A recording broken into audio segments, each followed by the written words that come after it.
আসসালামু আলাইকুম।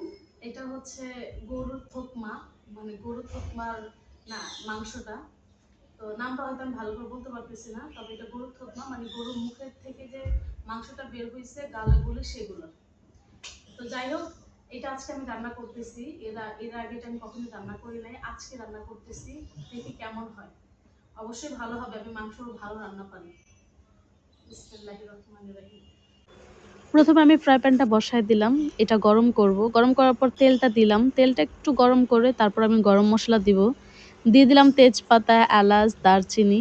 আমি এগুলো আগে ধুয়ে নিছি। আর ধোয়ার পরে এলাচটা একটু নরম হওয়ার পরে মাথাটা একটু ফাঁক করে দিলাম, যাতে ভিতরে একটা মশলা স্মেলটা চলে আসে। আর দিয়ে দিলাম পেঁয়াজ। তেলটা গরম হওয়ার পরে আগে মশলাটা দিলে একটা গ্রান আসে আলাদা, তো সেই জন্য আমি আগে একটু মশলাটা হালকা ভেজে নিয়ে পেঁয়াজ দিয়ে দিয়েছি। আর পেঁয়াজটা আমি বাদামি কালার করে তারপর পানি দেওয়ার পরে আদা রসুন দিয়ে দিলাম। আমি সবসময় আদা রসুন মিক্সড করে ফ্রিজে রেখে দেই, একসাথে আর কি ব্লেন্ড করে। তারপর দিয়ে দিলাম লবণ, হলুদ। এখন দিয়ে দিব মরিচ। মরিচটা আমরা অতিরিক্ত ঝাল খাই, এই জন্য একটু বেশিই দিলাম। আসলে মাংসে বা ভর্তাতে ঝাল না হলে সেটা একদমই মজা লাগে না, এই জন্য মরিচটা আমি একটু বেশিই দিলাম।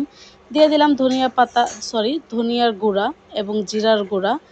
সবকিছু দেওয়ার পরে এখন এটা আমি কিছুক্ষণ কষাবো। এই মশলাটা যতক্ষণ কষানো হবে। আমার এখন মশলা কষানো শেষ। এখন আমি মাংসটা দিয়ে দেবো।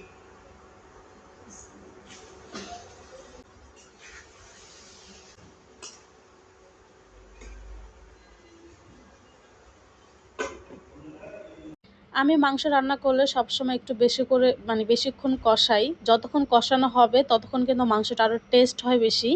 তারপর আমি দিয়ে দেবো আলু। আর সবসময় আমি আগে মশলাটা একটু কষাই, তারপর আমি মাংসটা একটু বেশিক্ষণ কষাই, যাতে এই কষানোতে মাংস সেদ্ধ হয়ে যায়।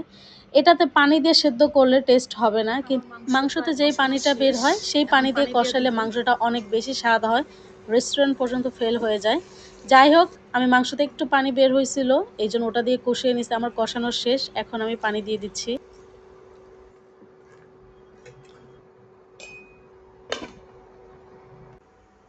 তো এখন আমার রান্না শেষ, খাওয়ার পালা এখন। গ্রামটা মশলা অনেক সুন্দর আসছে। ঝোলটা প্রায় শুকিয়ে গেছে।